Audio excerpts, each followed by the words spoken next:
Welcome, everybody, to Dead Talk Live. And today we have two very special guests. We have writer and star Dana Abraham and director Rouzbeh Heydari from the movie Neon Lights that is premiering today. That is July 12th, today on digital and on demand. So, guys, welcome to the show. How are you both doing? I'm feeling great. Thanks for having us today. Uh, Thank you so much for having us. it's my pleasure. And like I told you just before we went live, this movie is phenomenal. I loved it. Several of my team members they saw it twice, just to really get the grasp of it. And I think people are going to find themselves seeing this more than one time. So let's get right to it. Now, Dana, you wrote the script and you're the leading star. You play Clay. Was it difficult for you to keep your priorities clear, having to wear so many different hats for this project? Oh, well, I mean, how much time do you got for me to explain that? Go for it. No, you know what? It's extremely challenging. Then you couple in the factors of that we were filming during the height of the second wave of the pandemic. But I have such a great team. Bruce Bay is so brilliant when it comes to manning the creative aspects of this film. So that's what you get to see. Hmm. And he's just my creative partner. And from the inception of the script and how we were able to distill it and make it really efficient and work within the requirements of, making sure the risks were limited during the second wave. We were able to execute pretty properly, and I was able to manage my expectation and priorities seamlessly throughout, as much as I could. Anyway, as they say, it's never easy, so No, you just got to get through it. absolutely. Now, Roos Bay, first of all, how long have you and Dana known each other? And were you on board with this film when the writing started?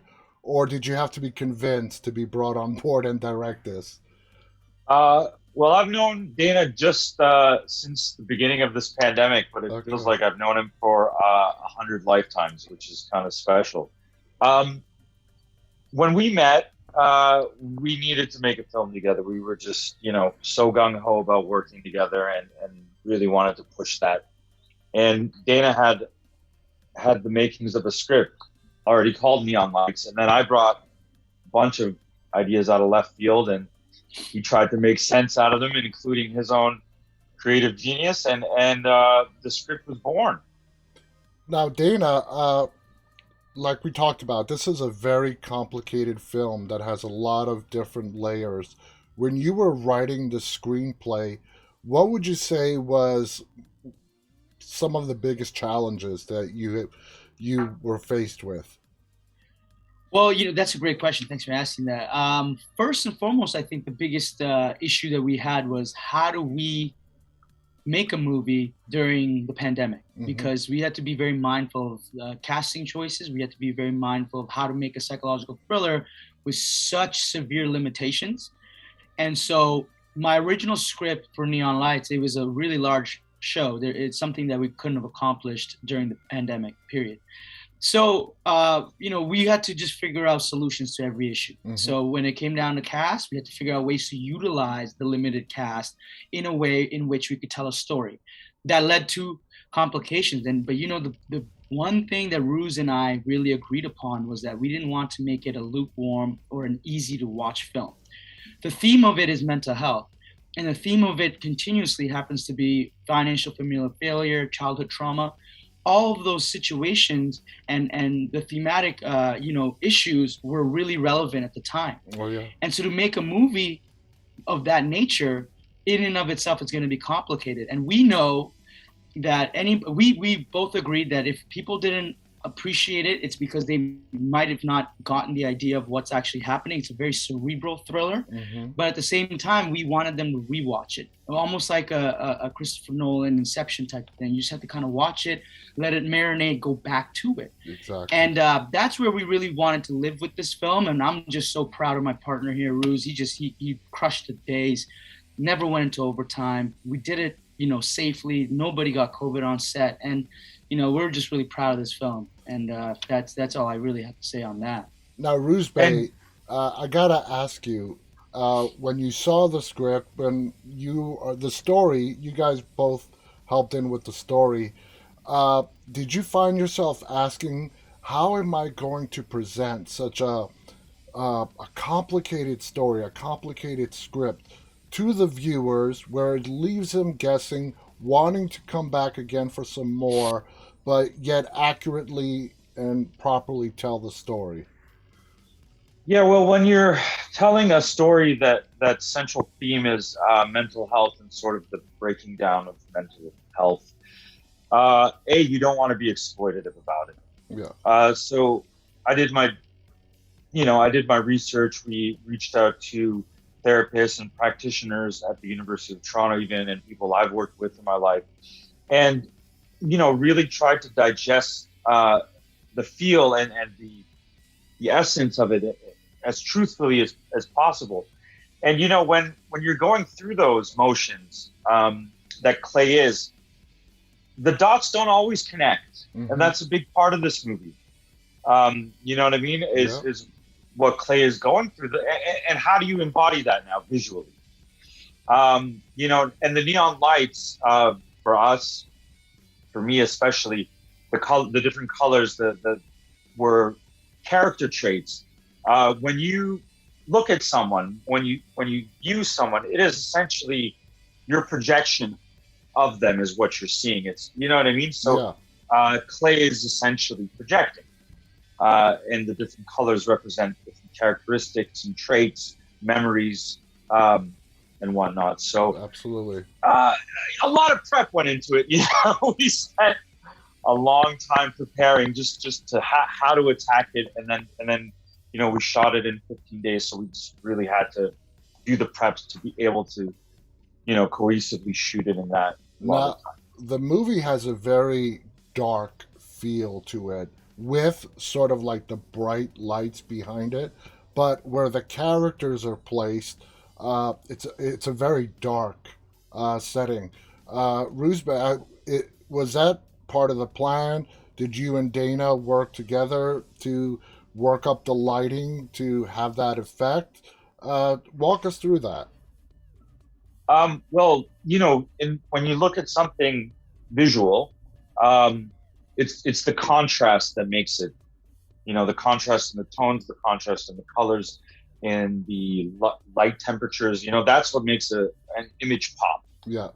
And so, a lot of it, I do have to, credit Dmitry Lopatin, our amazing cinematographer, who tirelessly, him and I would go to that location so often before we even started shooting, and he was just trying to wrap his head on how, because I was like, these are the colors, these are the characters, this is what they have to embody.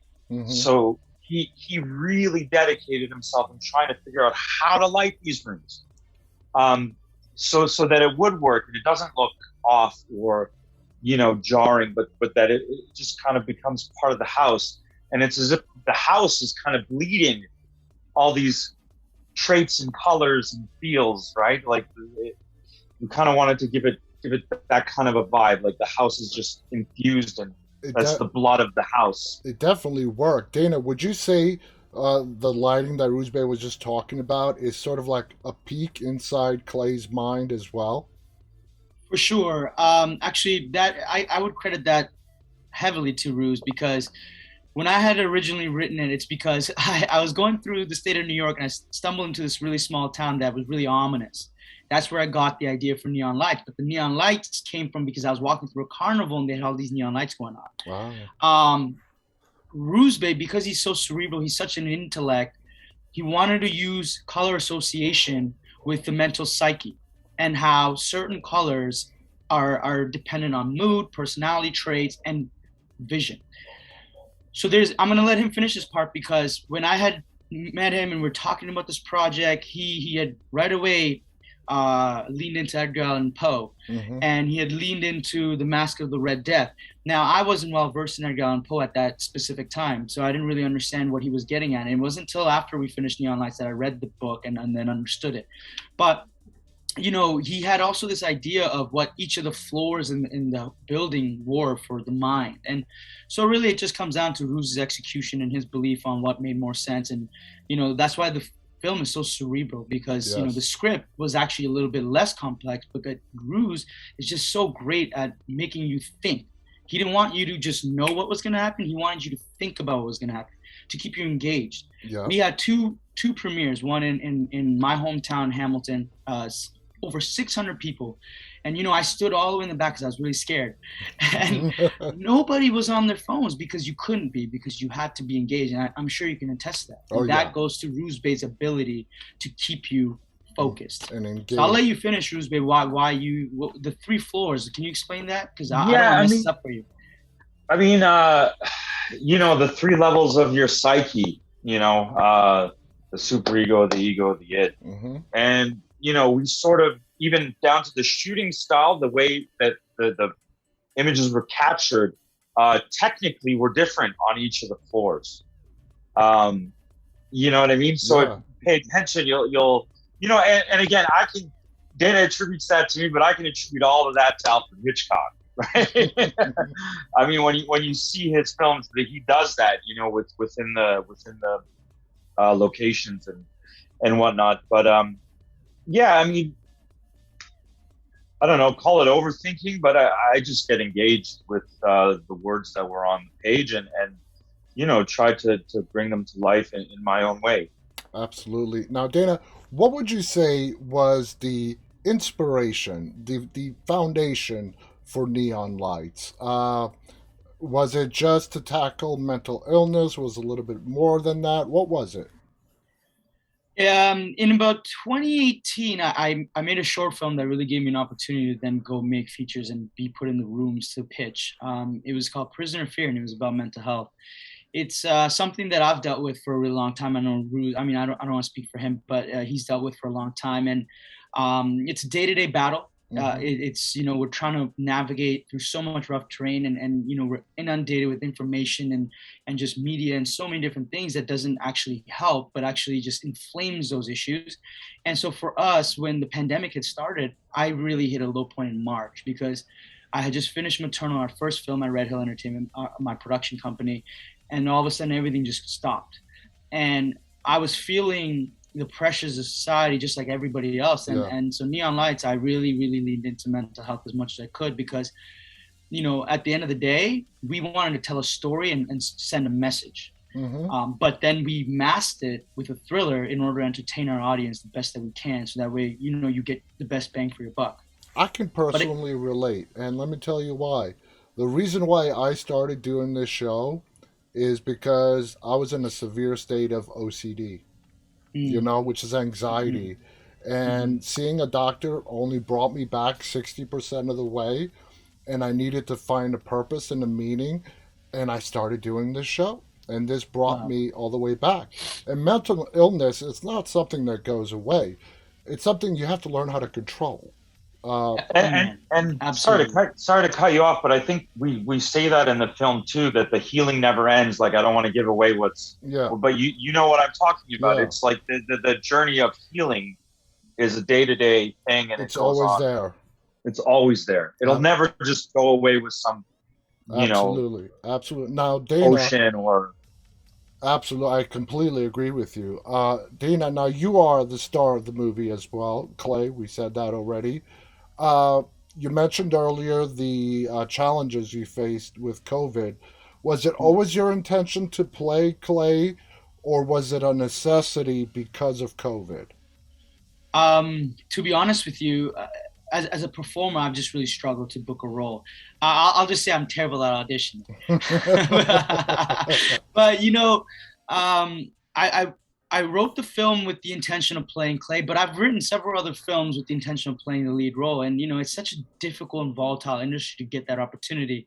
Hmm. As we went into the financial rounds and trying to attach talent and move forward, there's been several times where I had self doubt. One, because I didn't have the level of experience to be able to play such a complex character and to be able to execute. That confidence was wavering. Hmm. But it was actually, again, to go back, it's Rouzbeh, because I remember one day specifically I had mentioned to him that somebody's really interested, somebody with a name was really interested in playing this character and would do it at the financial means that we had. And he said, no, like, I won't do this movie if you're not the lead. And then from that point forward, I just stuck with it.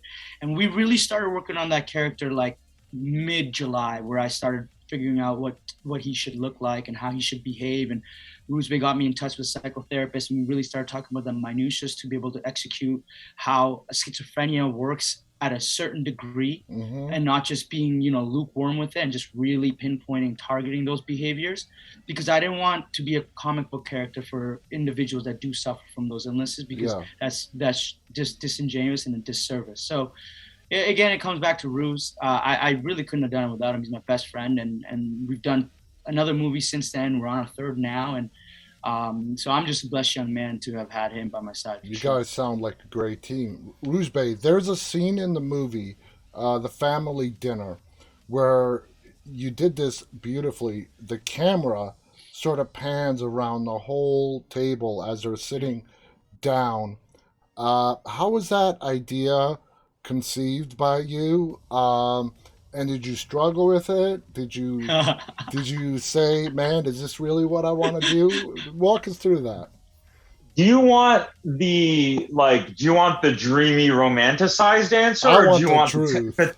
Oh man, I'll tell you, I was like, I want to finish up. There's two truths. There's two truths. Let's hear First it. of all, the idea came about because of the dialogue in the movie that keeps haunting Clay, right? Round and round and round and round and round and round you go. And I was like, what a better scene to do that round and round visually. Yeah. When he's just going around in circles as he has been with the family.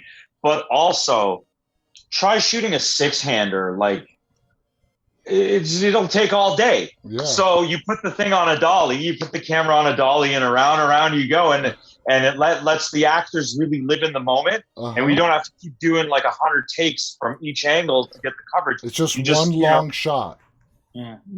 Well, we did it a few times, and these guys were so good that, like, literally, I'm like, after 3-4 takes of it, I was like, all right, now maybe just switch a lens for a take, and our first AD had scheduled 7 hours for that scene because it's 11 pages of the script. Yeah. And, he was expecting that we shot that in 3 hours, David? Yeah.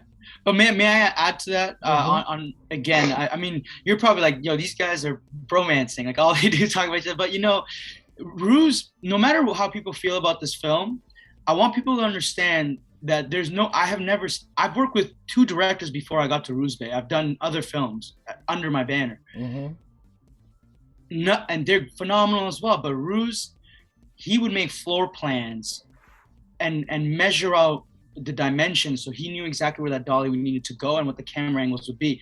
He was so efficient and thoughtful with his choices on what he wanted to capture, because he envisioned what the movie should look like from his editing background, that everything was seamless when we shot it.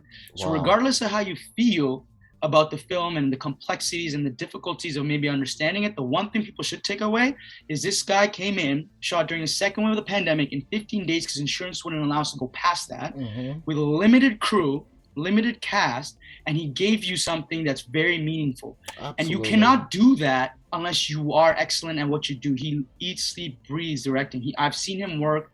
I've never seen anything like it. And at the end of the day, what you see is what he put together. He really worked his tail off for this. I completely agree. You cannot walk away from watching this film and not notice the imagery, the cinematography that you guys did. Now, Dana, when it came time, you mentioned this earlier, when it came time to play Clay, you mentioned schizophrenia. Did you approach this from the angle that Clay is schizophrenic or suffering from severe childhood trauma? And that excellent question. So when we wrote this script, we had originally thought, okay, he's schizophrenic. But when we then spoke to the psychotherapist, she said he has elements of schizophrenia, but it actually comes down from his dissociative behavior from his childhood trauma. And that, again, then ties into the coloring, the disassociation from colors, patterns, and his OCD. And I mean, you must understand his behavior because you get it. Exactly. And so again, to answer your question carefully, it's that it is about his childhood trauma with elements of schizophrenia because of his dissociative behavior. Okay, that makes... And also, if I could add to that, Yeah, extreme trauma triggers that as well. the Yeah. DID, Yeah. absolutely. Now we got to mention Kim Coates as Denver's. He was phenomenal, uh, Yeah. and that is going to be. We don't want to give away any spoilers. His character is going to be the biggest question mark when people leave, are done watching this film. Like I said, I don't want to give away any spoilers, so I'm trying to watch my words very carefully. But what did he do? What is real? What is not real? What was just in Clay's head? What actually happened? Any of you guys can answer this. Was that the intent? I'll take that. I'll Was take that. was that the Yeah. intent of the Yeah. script and the film? Well, the goal was to, again, keep you in your seats and questioning everything. Yeah. So when it came to Denver, the character that Kim played, whether he's real or in the mind, we didn't want to really give you an answer because our goal was to figure out for yourself what is real and what's not. Mm-hmm. Because then it becomes an inward reflection of mirroring your own thoughts. Are your thoughts real? Are they projections? Or are they a real person that give you those issues that you have? Is it your father? Is it your significant other? Things we were facing in real time during the pandemic when we were locked up in our home? Or is it our own thoughts that are giving us the negative, energy, the negative thought Mm-hmm. processes? So again, to not give away spoilers, we just wanted the audience to dictate what it is that Denver meant to them. Okay, that's And also, perception is everything, right? Yeah. If you see it, it is. Yeah. Absolutely. Now, the film, Rouzbeh, the film ends with an Edgar Allan Poe quote. Now, Dana said he didn't actually read the book until afterwards, but so I'm assuming that quote was your idea. Is that correct or incorrect?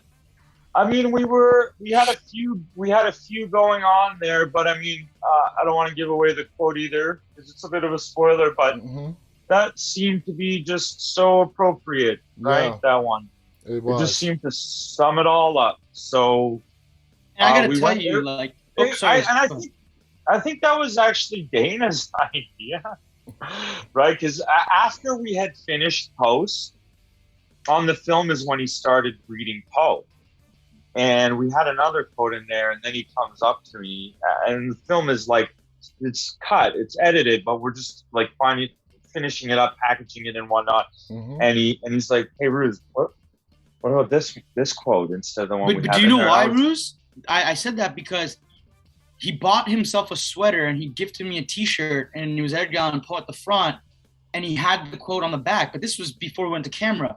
Wow. Originally, I had Aristotle in there. And then, because it's a thriller, but it's still very artistic. Oh, and yeah, so absolutely. And so I had come to him and I started reading Edgar Allan Poe, and I was like, oh my goodness, like this makes so much more sense. And the shirt makes so much more. Like, this guy's weird. Why is he giving me this shirt? Like it's like really dark, And so the quote was on the back of the shirt. I'm like, Bruce, this is the one, man. We got to put this at the end. Absolutely. We're pretty much out of time. I want both of you to answer. When people watch this film, we know it's about mental illness, but what is the one takeaway that you hope people get when they watch it? Let's start with Rouzbeh. Honestly, just to evoke question. That's it. As long as someone watches it and they question something, my job is done. That's absolutely correct. How about you, Dana? Life is a day-to-day battle. Just take it one day at a time. You'll be just fine. Absolutely. Guys, again, the movie is called Neon Light. It's available as of today on digital and video on demand on your platform of choice. Check it out. I suggest instead of renting, you buy it because you're going to probably want to see it at least 2 times to really get everything that you might have missed the first time around. This is an amazing film. Again, congratulations to the both of you. The way you described the COVID conditions, the restrictions, the limited cast and crew, you guys did an amazing job. So again, congratulations. I think the film is going to be a big success. Do you have any final thoughts you want to share before we go? No, I'll be back on your show for the next couple of films. I'll see you soon, my brother. Absolutely. I love your shirt. Christine. That's right. That's right. Thank you guys so much. I want to Thank thank you, man. our live Cheers. audience and those of you who will be watching this after we're done with the live. Thank you again to Dana Abraham and Rouzbeh Heydari. The movie again is called Neon Lights. Make sure to check it out. On behalf of Rouzbeh and Dana, guys, stay safe and stay walking. Good night, everybody.